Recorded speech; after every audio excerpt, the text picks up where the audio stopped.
जय ओम नमः सिद्धेभ्यः। ओंकारं बिंदु संयुक्तं नित्यं ध्यायन्ति योगिनः। कामदं मोक्षदं च ओंकाराय नमो नमः। अविरल शब्द गणोग प्रक्षालित सकल भूतल मल कलंका। मुनि विरूपासित तीर्था सरस्वती हर्तु नो दुरितान। अज्ञान तिमिरांधाना ज्ञानाजन्य शलाकया चक्षुरुन्मिलितं येन तस्मै श्री गुरुवे नमः। श्री गुरुवे नमः। परम्पराचार्य गुरुवे नमः। मंगलम भगवान वीरो मंगलम गौतमो गणी मंगलम कुंद कुंदार्यो जैन धर्मोस्तु मंगलम। सर्वमंगल मांगल्यम सर्वकल्याणकारकम प्रधानां सर्वधर्माणां जैनम जयतु शासनम। जैनम जयतु शासनम। अहोपकार जिनवर्णो कुंदनो ध्वनि दिव्यनो जिन कुंद ध्वनि आप्या। अहो ते गुरु काननो अहो ते भगवती मातनो।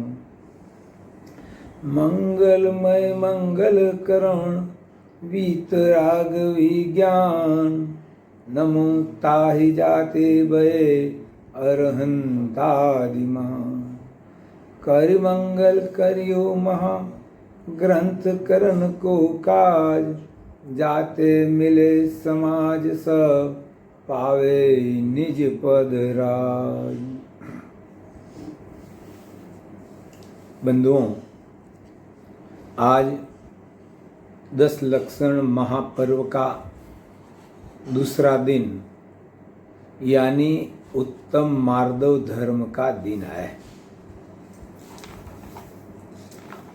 उत्तम मार्दव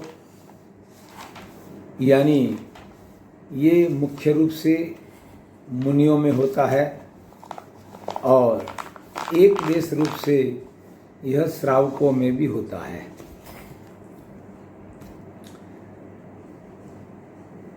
इन 10 लक्षण पर्व पर परम पूज्य गुरुदेव श्री कांजी स्वामी ने पद्मनंदी पंचविंशति का ऊपर प्रवचन किया है। उसमें 10 लक्षण धर्म का भी वर्णन है। तो उस पर पूज्य गुरुदेव जी ने जो प्रवचन किया है उस पर हम चर्चा करेंगे। यह 87 नंबर का उत्तम मार्दव धर्म का श्लोक है।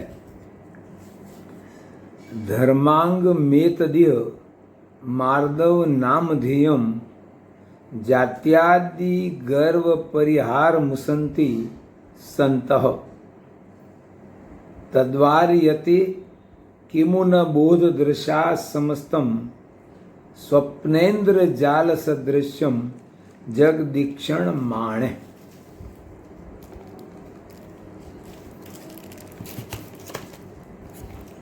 देखिए, आचार्य देव इस उत्तम मार्दव धर्म के लिए क्या फरमा रहे हैं कि यह मुख्यतया तो मुनियों की मुख्यता से इसमें कथन किया गया है और ये उत्तम क्षमादि जो 10 प्रकार के भेद धर्म के कहे गए हैं यह चारित्र के ही भेद हैं।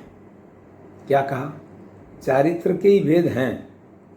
इसमें एक बात मुख्य ध्यान रखने जैसी है कि हर एक धर्मों के आगे उत्तम शब्द लगा है। वो उत्तम शब्द सम्यक दर्शन की सत्ता का सूचक है। अर्थात जहाँ सम्यक दर्शन की प्राप्ति नहीं हुई हो तो वहाँ यह इस प्रकार का मार्दव आदि धर्म नहीं होते हैं। कहने का तात्पर्य यह है कि मार्दव वो आत्मा का स्वभाव है। मार्दव धर्म और स्वभाव है तो जब तक स्वरूप में लीनता नहीं करते तब तक वह उत्तम मार्दव धर्म प्रकट नहीं होता। इस मार्दव धर्म में अन्य आचार्यों ने भी इस प्रकार की परिभाषा बताई है कि मृदोर भाव मार्दवम यानी मृदुता कोमलता, उसका नाम मार्दव धर्म है। अब ये मृदुता और कोमलता कैसे प्रकट होती है? यदि हमारे अंदर जब तक मान कसाय विद्यमान है, उत्तम मार्दव धर्म की विरोधी मान कसाय है। मतलब यह है कि जब तक हमारे अंदर मान कसाय विद्यमान रहता है, तब तक हमें उत्तम मार्दव धर्म की प्राप्ति नहीं होती है। क्या कहा? उत्तम मार्दव धर्म की प्राप्ति जब होगी कि जब हम देह से भिन्न, राग से भिन्न, समस्त परद्रव्यों से भिन्न, शुभ अशुभ भाव से भिन्न, ऐसा जो त्रिकाली ध्रुव ज्ञायक आत्मा है, उस त्रिकाली ज्ञायक ध्रुव आत्मा को जब तक हम जानते नहीं, उसका अनुभव नहीं करते, तब तक उत्तम मार्दव धर्म की प्राप्ति नहीं होती। अब इस उत्तम मार्दव धर्म की प्राप्ति में क्यों नहीं होती? तो उसके अंदर आचार्य देव ने 8 प्रकार की बाधाएं हैं। यानी ये मान को 8 प्रकार के भागों में बांटा गया है, क्योंकि मान एक प्रकार का नहीं है, अनेक प्रकार का है। तो यह मान धर्म जब तक हमारे अंदर विद्यमान रहेगा, तब तक हमें उत्तम मार्दव धर्म की प्राप्ति नहीं होती है। एक बात। दूसरी बात, आचार्य देव ने इस ग्रंथ में कि मद 8 प्रकार का बताया है। क्या कहा? 8 प्रकार का मद, जो उसके अंदर ज्ञान, पूजा, कुल, जाति, बल, रिद्धि, तप, धन, ये जो 8 प्रकार का मद है ना, इसमें भी आप विचार करो तो किसी को ज्ञान का मद है, किसी को पूजा यानी ख्याति का मद है कि मैं बड़ा हूँ। ज्ञान में तो कि मैं विद्वान हूँ, पंडित हूँ, डॉक्टर हूँ, इंजीनियर हूँ, बड़ा वक्ता हूँ, बहुत बड़ा नेता हूँ, उसका अभिमान। ख्याति में मेरी इतनी बड़ी ख्याति है, मैं इतना बड़ा आदमी हूँ, सरकारी अच्छे पद पर हूँ, नेता हूँ, मंत्री हूँ, बड़ा सेठ हूँ, उसका अभिमान। कुल यानी हमारे पिता का परिवार होता है, उससे कुल कहते हैं। तो कुल का अभिमान होता है कि मैं इतने बड़े कुल में जन्मा हूँ, मेरे पिताजी इतने, हमारे खानदान में हमारे बाप दादाओं इतने गर्भ श्रीमंत थे, ऐसा है वैसा, उसका मत। माता के परिवार को जाति का परिवार कहते हैं। तो माता के परिवार में मामा, नाना, नानी वगैरह इसी प्रकार कोई बड़ी पोस्ट पर, बड़े पद पर, बड़े खानदान में हो तो उसका अभिमान होता है। शरीर के बल का अभिमान होता है, रिद्धियाँ होती उसका अभिमान होता है, तप होता है तप का अभिमान होता है, धन होता है तो धन का भी अभिमान होता है। तो इस प्रकार ये जो 8 प्रकार का जो मद है, जो मान कसाय का ही एक रूप है, वह आत्मा को मार्दव धर्म की प्राप्ति में बाधा उत्पन्न करता है। वह विरोधी कसाय है। परम कृपालु पूज्य श्रीमद् राजचंद्र जी ने भी मान कसाई के लिए उन्होंने एक बहुत बढ़िया शब्द कहा है कि मनुष्य में यदि यह मान नहीं होता तो यहाँ ही मोक्ष हो जाता। क्या कहा? मनुष्य में मान कसाई की मुख्यता है। तो इस प्रकार मनुष्य में मान की मुख्यता है।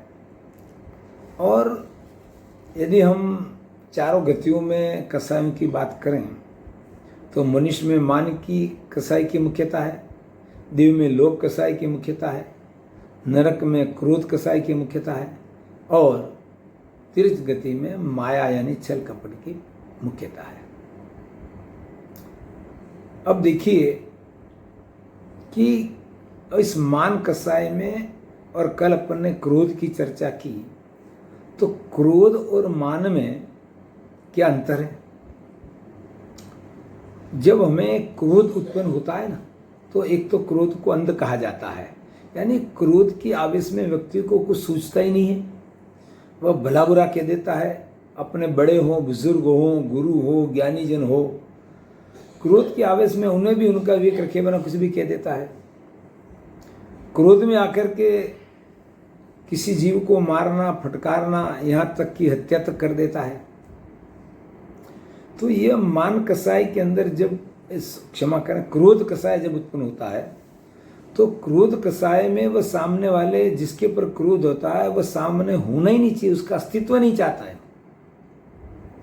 तो क्रोध जो है वो विरोधी की सत्ता को स्वीकार नहीं करता। मान कसाय में ये अंतर है, जब मान कसाय उत्पन्न होता है तो वह भीड़ को चाहता है, ऊंचे आसन को चाहता है, अपने आप को बड़ा मानता है, दूसरों को नीचा मानकर नीचा दिखाना चाहता है। तो यह मान कसाई जो है वह इस प्रकार से हमारी आत्मा के स्वभाव को वो विकृत यानी घात कर देता है। तो यहाँ आचार्य देव हमें कहते हैं कि देखिए कि जहाँ मार्दव धर्म मुनियों में, गृहस्थों में भी चौथे पांचवें गुणस्थान में होता है और मुख्य रूप से मुनियों में होता है, तो वे तो इतने निर्माणी हो जाते हैं कि श्रीमद जी ने अपर अवसर में कहा, वंदे चक्री तथापि न मड़े मान जो। यानी मुराज को चक्रवर्ती भी नमस्कार करता है और कोई गरीब तवंगर भी नमस्कार करता है, तो उसमें उन्हें कोई मान या दीनता का अनुभव नहीं होता है, क्योंकि मान कसाय है ना, उसका उन्होंने अभाव कर दिया है। 10 लक्षण धर्म की पूजा में भी मान के बारे में एक अच्छा छंद है कि मान महाविश्वरू करही नीच गति जगत में, कोमल सुधा अनु सुख पावे प्राणी सदा। क्या कहा? मान को महाविष रूप बताया है, यानी सर्प के जहर से भी खतरनाक बताया है। कैसे? कि सर्प का जहर चढ़ता है तो एक बार ही मृत्यु होता है, परंतु मान का जो विष है ना वो भव भव तक रहता है। तो क्या कहते हैं, और जो मान कसाय हैं वो नीच गति में जाते हैं। कोमल सुधा अनूप सुख पावे प्राणी सदा, कि जो जिनके परिणाम कोमल हैं, अच्छे हैं, अनुपम हैं, वे हमेशा सुख को प्राप्त करते हैं।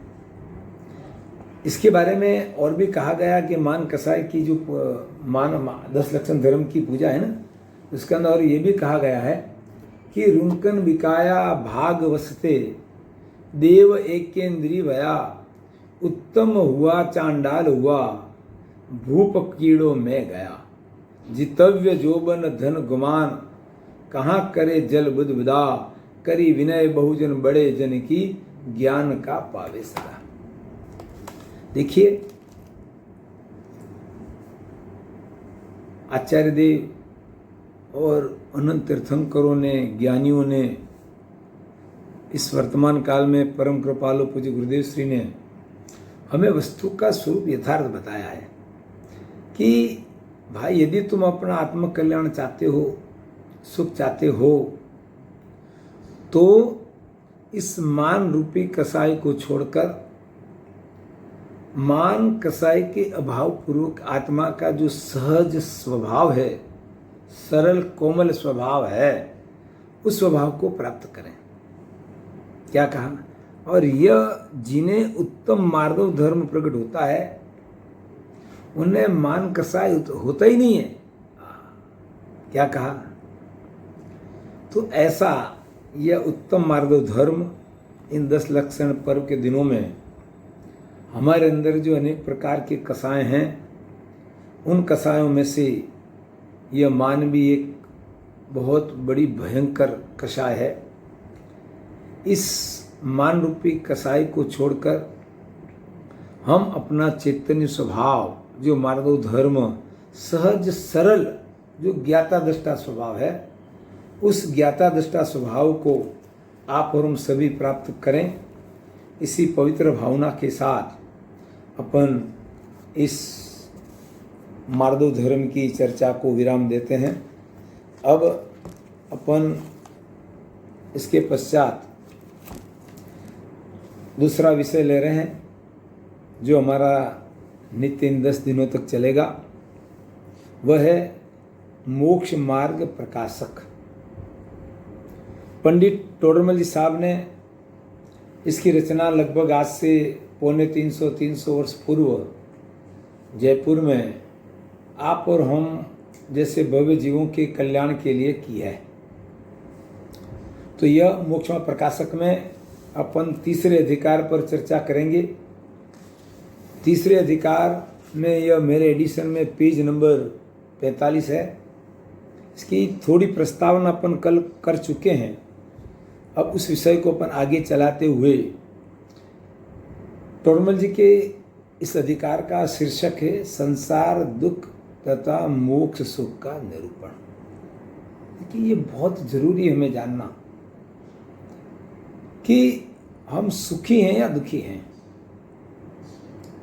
हम सवेरे बिस्तर से उठकर रात्रि को बिस्तर में सोते हैं, तब तक आपका और हमारा सबका ध्येय क्या होता है, मैं आपसे पूछना चाहता हूँ।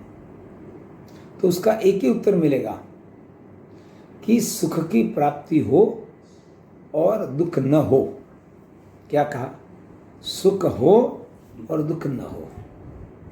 तो आप हम सभी जो भी प्रवृत्ति करते हैं, हर प्रवृत्ति के पीछे हमारा एक ही उद्देश्य, हमें सुख की प्राप्ति हो। परंतु हम उसके बारे में आगे ये नहीं सोचते कि वास्तव में इन प्रवृत्तियों में हमें सुख मिल भी रहा है, नहीं मिल रहा है, उसका हमें पता नहीं है। यदि वास्तव में देखा जाए, सुख की प्राप्ति के लिए हमारी अंधी दौड़ है। अंधी क्यों कह रहा हूं मैं?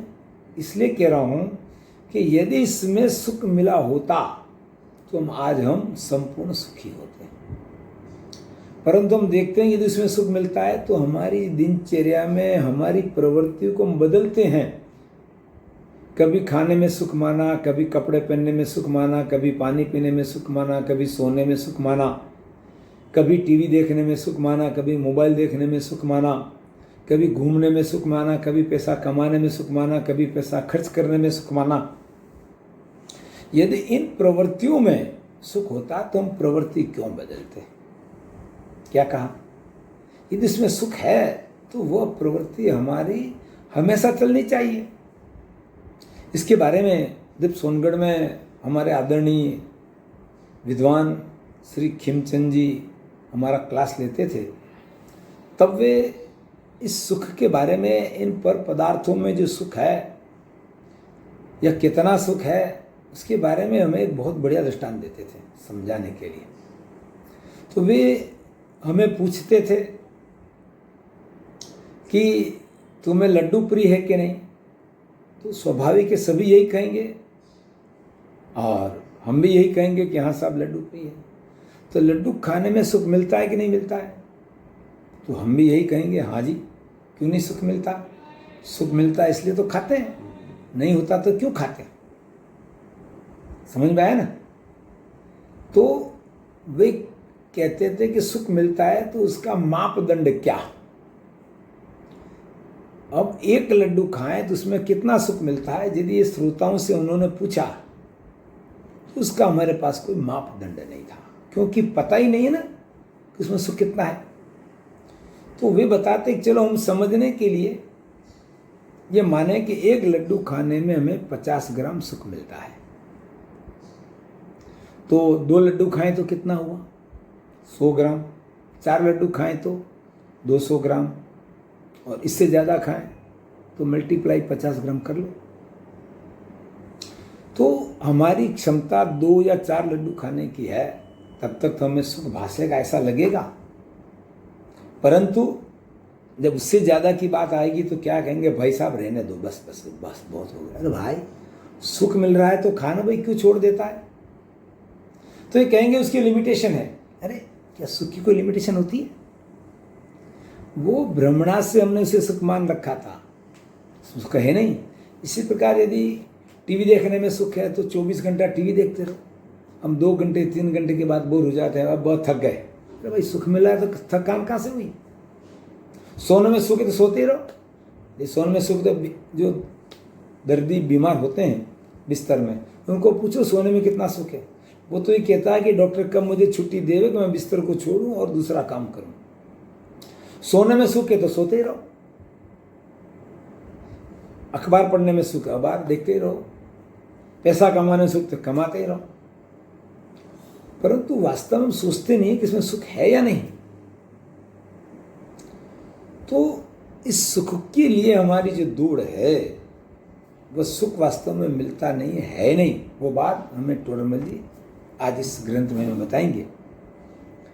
तो सबसे पहले ये हमें दुख है तो कितना दुख है, दुख का मूल कारण क्या है वो भी हम नहीं जानते हैं, और दुख कैसे उत्पन्न हुआ है, दुख के वास्तव में लक्षण क्या हैं, इस दुख को दुख हम कैसे जाने, ये सब बातें आज इसमें पंडित टोडरमल जी साहब हमें इसमें बता रहे हैं।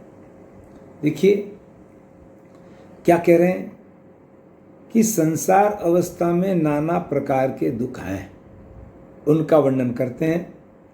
क्योंकि यदि संसार में भी सुख हो तो संसार से मुक्त होने का उपाय किस लिए करें।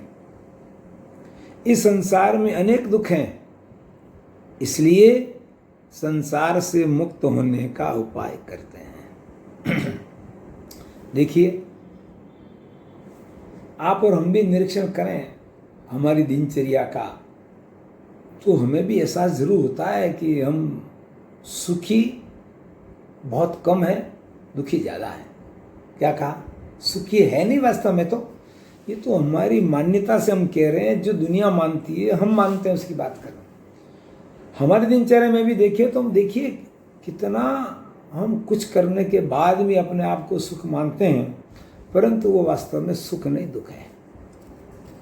कैसे है, तो उसके लिए भी आचार्यों ने और टोडरमल साहब ने भी इसमें आगे परिभाषा बताई, आगे आएगा वो, कि उन्होंने एक बहुत बढ़िया परिभाषा बताई है कि निराकुलता जिसका लक्षण उसे सुख कहते हैं और आकुलता जिसका लक्षण उसे दुख कहते हैं। क्या कहा, इस परिभाषा को लेकर हम चलेंगे और हम दिनचर्या में ढूंढेंगे तो हमें पता लगेगा कि हमें वास्तव में इनमें सुख है या नहीं। क्या कहा, तो इसमें क्या नाना प्रकार के दुख हैं, उन दुखों का वर्णन करना है टोडरमल जी साहब, और ये कह रहे हैं कि संसार में सुख होता तो मोक्ष का उपाय क्यों करते हैं। अब सुख होता संसार में तो उसके लिए परम कृपालु श्रीमद् राजचंद्र जी ने अपनी एक नोंद में बहुत बढ़िया बात कही है। उन्होंने कुछ इसके बारे में उनका स्वयं का मंथन है, उसमें से 2-4 पॉइंट मुझे याद हैं, सब तो याद नहीं है। तो उन्होंने एक ये बात उन्होंने नोंद में लिखी है कि मुझे इतनी सुविधाएं मिल जाए तो मैं मोक्ष की इच्छा नहीं करता। क्या कहा, क्या क्या सुविधाएं, उन्होंने ये कहा कि हमें आज जीवन युवा अवस्था शरीर की, जिसमें कोई वृद्धावस्था ना आए, निरोगी शरीर, आज्ञाकारी नौकर, मैं कल की बात को आज जान सकूं, और 2-3 बात और कही है, वो मुझे आज याद नहीं है अच्छी तरह से, पर इतना याद है कि वो इतना कहने के बाद वे कहते हैं कि इतना मुझे मिल जाए तो मैं मोक्ष की इच्छा नहीं करता। परंतु वे कहते हैं कि ऐसा होना असंभव है, इसलिए मैं मोक्ष की इच्छा करता हूँ।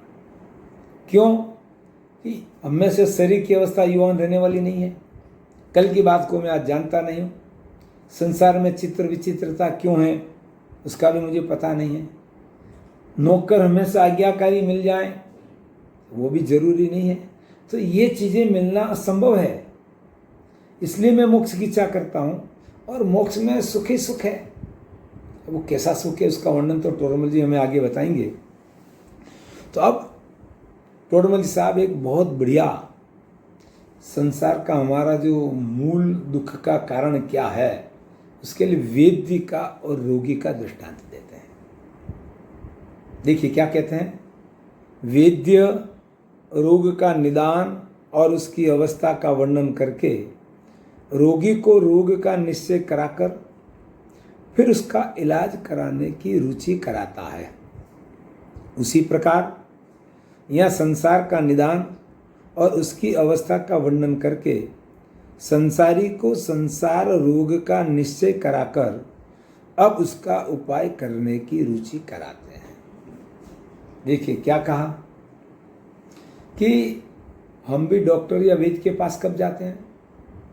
जब हमें किसी प्रकार का शरीर में कोई दर्द हो, कोई बीमारी हो और उस दर्द का मूल कारण भी पता नहीं है, वह दर्द क्यों हुआ, रोग क्यों हुआ उसका भी पता नहीं है, उसको दूर करने का उपाय भी नहीं जानते हैं, तब क्या होता है कि हमें पता ही नहीं है, तो हम डॉक्टर के पास जाते हैं। तो डॉक्टर क्या करता है?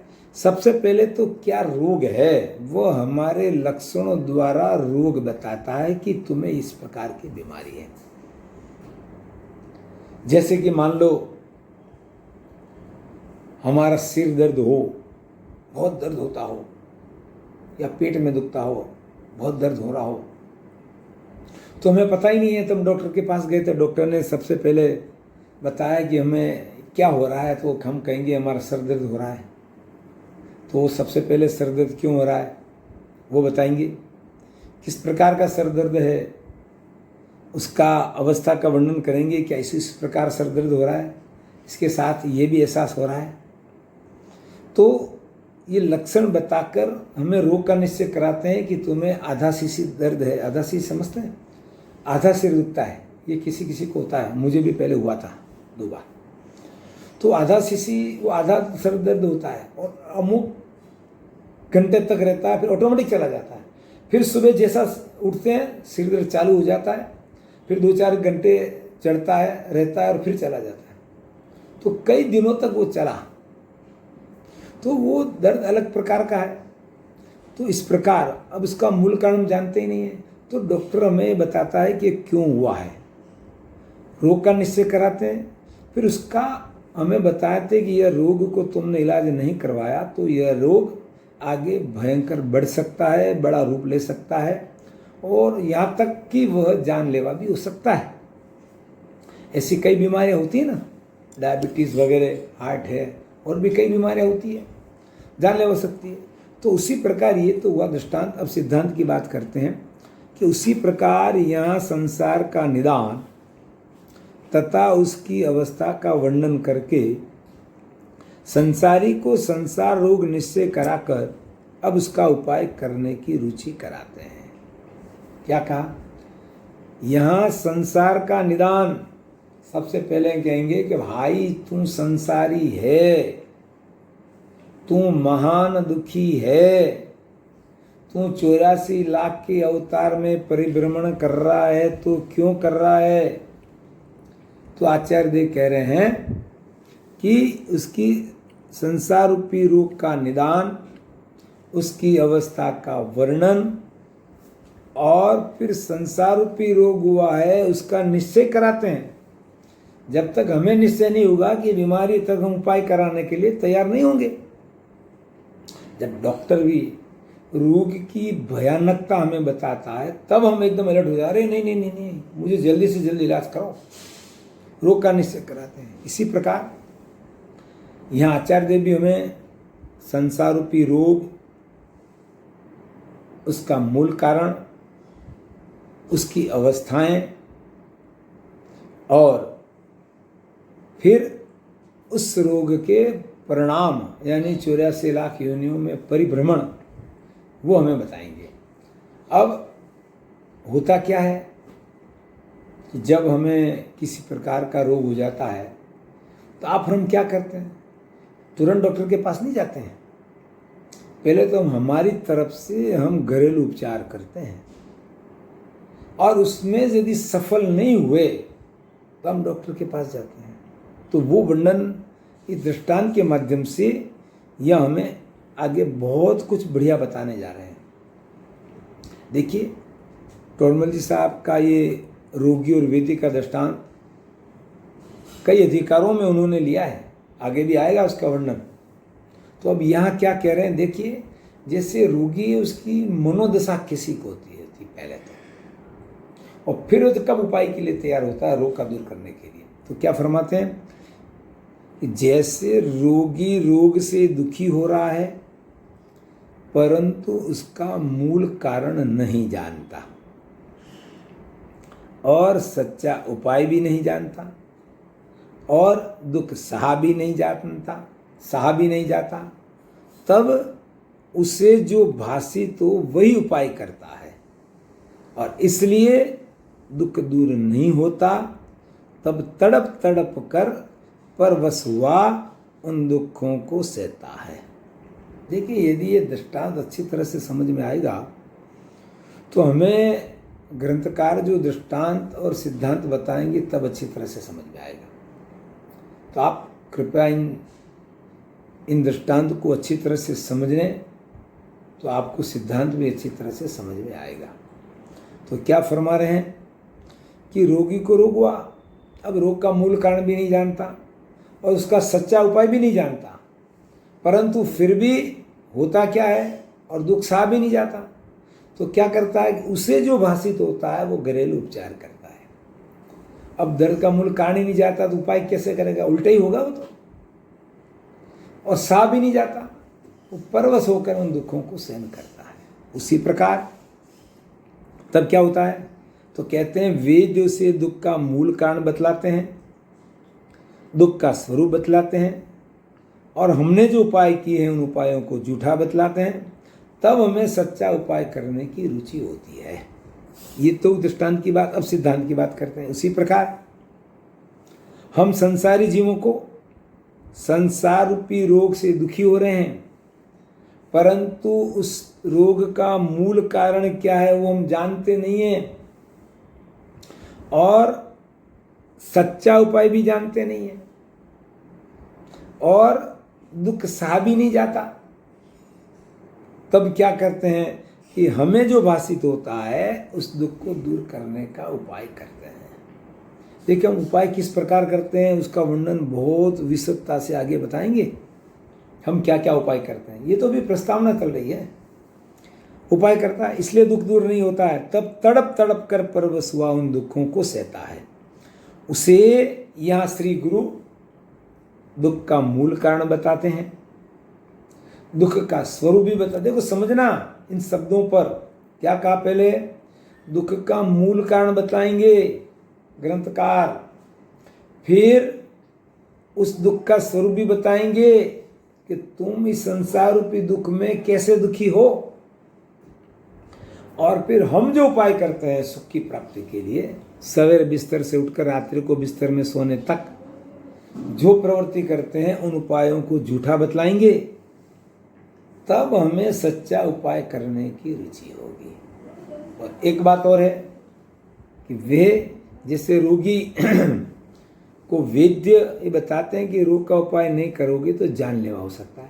इसमें भी आचार्य कहते हैं कि यदि तुम इस दुख को दूर करने का सच्चा उपाय नहीं करोगे तो कहाँ जाओगे, एक केंद्रीय पर्याय में, नरक में, निगोद में, वहां तुम रखड़पट्टी करोगे क्या? तो यहां ये प्रस्तावना हुई। अब यहां आचार्य देव मूल विषय पर आ रहे हैं कि संसार दुख और उसका मूल कारण। देखिए क्या फरमा रहे हैं, संसार दुख और उसका मूल कारण क्या है। तो उसे सबसे पहले कर्मों की अपेक्षा से, संयोग की अपेक्षा से, व्यवहार से वो किस प्रकार हम दुखी हैं उसका वर्णन आचार्य देव यानी ग्रंथकार पंडित टोडरमल साहब कर रहे हैं कि वहाँ सर्व दुखों का मूल कारण मिथ्या दर्शन, मिथ्या ज्ञान और मिथ्या चारित्र, यानी वे कह रहे हैं मिथ्या दर्शन, अज्ञान और असंयम है।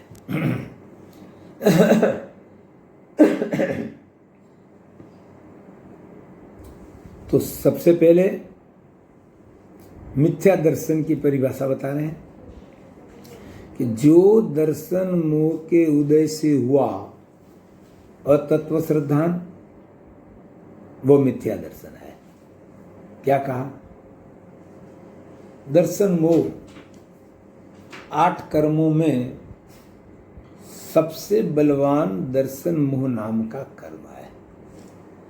मोह भी 2 प्रकार का है, चारित्र मोह, दर्शन मोह। परंतु जो संसार में परिभ्रमण का मूल कारण है वो दर्शन मोह है। तो यह आचार्य कल्प पंडित प्रवर श्री टोडरमल साहब हमें बता रहे हैं कि दर्शन मोह के उदय से हुआ अतत्व श्रद्धान, यानी जैसा वस्तु का स्वरूप है वैसा स्वरूप न जानना। क्या कहा? अतत्व श्रद्धान, उसे मिथ्या दर्शन। मिथ्या यानी विपरीत। दर्शन का मतलब है श्रद्धान। दर्शन शब्द के वैसे अनेक अर्थ होते हैं, परंतु यहाँ दर्शन का मतलब देखना या भगवान के दर्शन करना वो न लेकर, यहाँ जहाँ भी मिथ्या शब्द होता है उसके पीछे दर्शन शब्द लगता है तो उसका मतलब होता है मिथ्या श्रद्धा। अब क्या आगे कहते हैं? दूसरा अज्ञान नहीं, उससे मिथ्या दर्शन से क्या होता है? तो कहते हैं कि वस्तु स्वरूप की यथार्थ प्रतीति नहीं हो सकती, अन्यथा प्रतीति होती है। क्या कहा? मिथ्या दर्शन के प्रभाव से वस्तु का जैसा स्वरूप है, वस्तु यानी जगत में जो पदार्थ जैसे हैं वैसा उससे नहीं मानता और अपनी मान्यता से उसे विपरीत मानता है, यानी यथार्थ प्रतीत नहीं करता, यानी अन्यथा प्रतीति करता है, तो उसे मिथ्या श्रद्धा कहते हैं। अब अज्ञान यानी मिथ्या ज्ञान, कि उस मिथ्या दर्शन ही के निमित्त से क्षोभसम रूप ज्ञान है वह अज्ञान रूप हो रहा है और उससे यथार्थ वस्तु स्वरूप का जानना नहीं होता, अन्यथा जानना होता है। क्या कहा? यदि श्रद्धा विपरीत है तो ज्ञान भी विपरीत होता है, और श्रद्धा सही है तो ज्ञान भी सही होता है, क्योंकि श्रद्धा और ज्ञान के दोनों के साथ ऐसा संबंध है कि श्रद्धा यदि विपरीत है तो ज्ञान भी विपरीत, और श्रद्धा सही है तो ज्ञान भी सही है। इन दोनों के बीच ऐसा संबंध है। तो यदि श्रद्धा हमारी विपरीत है, हम पदार्थों को विपरीत, वास्तव में कैसे विपरीत है उसका वर्णन आगे बताएंगे हम, और हमारा ज्ञान भी कैसे विपरीत है उसका वर्णन आगे बताएंगे। ये तो खाली प्रस्तावना स्वरूप बता रहे हैं प्राथमिक। और अब असंयम यानी मिथ्याचारित्र, कि चारित्र मोह के उदय से हुआ कसाय भाव, उसका नाम असंयम है। उससे जैसे वस्तु स्वरूप है वैसा नहीं प्रवर्तता, अन्यथा प्रवृत्ति होती है। क्या फरमा रहे हैं? चारित्र मोह के उदय से हमारे भावों में निरंतर कसाएं, कभी क्रोध, कभी मान, कभी माया, कभी लोभ, ये कसाएं निरंतर कोई न कोई कसाय का विद्यमान पना रहता ही है। इससे क्या होता है कि जैसा वस्तु का स्वरूप है वैसा उससे भासता नहीं है, तो उस रूप प्रवर्तन यानी उस रूप आचरण नहीं करता है। यानी जैसा आत्मा का स्वभाव है उस रूप आचरण न करके मिथ्या आचरण करता है। वो बात यहाँ बताई है। इस प्रकार ये मिथ्या दर्शनादिक हैं, वे ही सर्व दुखों का मूल कारण है। वो किस प्रकार है वो बात यहाँ बताते हैं। देखिए, टोडरमल साहब की एक विशेषता आपको मैं बताऊं कि आजकल हम जो साहित्य पढ़ते हैं उन साहित्य के अंदर सबसे पहले एक प्रस्तावना होती है। प्रस्तावना होने के बाद प्रस्तावना में उसका संक्षिप्त स्वरूप दूसरे स्टेप में बताया जाता है, फिर तीसरे स्टेप में उसका विशद वर्णन किया जाता है। ये आजकल के साहित्य की यह रूपरेखा है। परंतु आपको जानकर आश्चर्य होगा कि आज से 250-300 वर्ष पूर्व टोडरमल जी साहब इसी लाइन से चले हैं। ये उनकी लेखन शैली की कला है। विद्वानों ने टोडरमल जी के साहित्य का जब उन्होंने उसके ऊपर अवलोकन किया तो अवलोकन करने पर उन्हें यह पाया गया कि आज जिस शैली से हम साहित्य का निर्माण करते हैं वो 300 साल पहले भी टोडरमल जी के पास वो थी बुद्धि। यानी कितना विशाल ज्ञान होगा, कैसी साहित्य रचना की दृष्टि होगी। एक बात और आपसे बता दूं, आप आगे टोडरमल जी साहब जो जो हमें बताएंगे उसके बारे में मेरा आकलन टोडरमल जी साहब के लिए इस प्रकार का है कि मैं उन्हें एक मनोवैज्ञानिक के रूप में देखता हूँ। उनकी लिखने की शैली इस प्रकार की है, हम जैसे पढ़ते जाते हैं वे हमें समझाते जाते हैं और हमें जब भी नए नए प्रश्न होते हैं तो वे आगे के पैराग्राफ में वो नया प्रश्न लिखा मिलता है। यानी समझ गए मैं क्या कहना चाहता हूँ? यानी उनका उपदेश पढ़ने सुनने पर या शास्त्र स्वाध्याय करने पर हमें जो प्रश्न हमारे मन में खड़ा होता है, उनकी शैली की विशेषता यह है कि वो हमें आगे लिखा हुआ मिलता है। कितनी बढ़िया बात है। इससे टोडरमल जी साहब की मानसिक स्थिति, हमारी मानसिक स्थिति को कैसे अच्छी तरह से जानते थे वे कि हमारे मन में क्या प्रश्न होगा। ये उनकी शैली की, लेखन शैली की विशेषता है। तो अब टोडरमल जी साहब ने जो ऊपर बताया कि दर्शन मोह के उदय से अतत्व श्रद्धानुरूप मिथ्या दर्शन है, उसका वर्णन अब कर रहे हैं। अब टोडरमल जी साहब हमें क्या बता रहे हैं कि ज्ञानावरण और दर्शनावरण के क्षोभम से होने वाला दुख और उससे निवृत्ति। क्या कहा कि एक बात बताऊं आपको कि आपका और हमारा जो ज्ञान है ना, एक अपूर्ण ज्ञान है, अल्प ज्ञान है। आप और हम सभी स्वीकार करते हैं। यदि हम देखते हैं कि हम जितने भी लोग आपसे हमसे जितने मिले जुले परिचय वाले देखते हैं, हम आए दिन अखबारों में पढ़ते हैं, साहित्यकारों का साहित्य पढ़ते हैं, तो हमें लगता है यार इसका ज्ञान बहुत विशेष है। तो हमारा अल्प ज्ञान है तो कहीं कोई पूर्ण ज्ञान भी होना चाहिए। ज्ञान की पूर्णता, जिसे जैन दर्शन में केवल ज्ञान कहते हैं। तो यह हमारा ज्ञान अभी आवरण से ढका हुआ है। हमारे में भी वो शक्ति है जो तीर्थंकर परमात्मा में, केवली भगवान में है। एक समय में 3 काल 3 लोक को जानते हैं। हमारे में भी हो सकती है, परंतु अभी इन कर्मों के आवरण से हमारा ज्ञान ढका हुआ है। उसका वर्णन टोडरमल साहब यहाँ आगे कर रहे हैं कि मिथ्या दर्शनादिक से जीव को स्व और पर का विवेक नहीं हो सकता। क्या कहा? बहुत महत्वपूर्ण पॉइंट है, समझना। क्या कहा? मिथ्या दर्शनादिक से जीव को और स्व और पर, स्व यानी मैं कौन हूं और पर कौन है, उसका उसे पता नहीं लगता, क्योंकि मिथ्या भ्रमणा से वह जो पर है उसको भी स्वरूप मानता है, और जो मैं स्व ज्ञान स्वरूपी आत्मा, ज्ञाता, दृष्टा, त्रिकाली ध्रुव परम पारिणामिक भाव स्वरूप आत्मद्रव्य हूं, उस आत्मद्रव्य को आत्मद्रव्य रूप मानता ही नहीं हूं।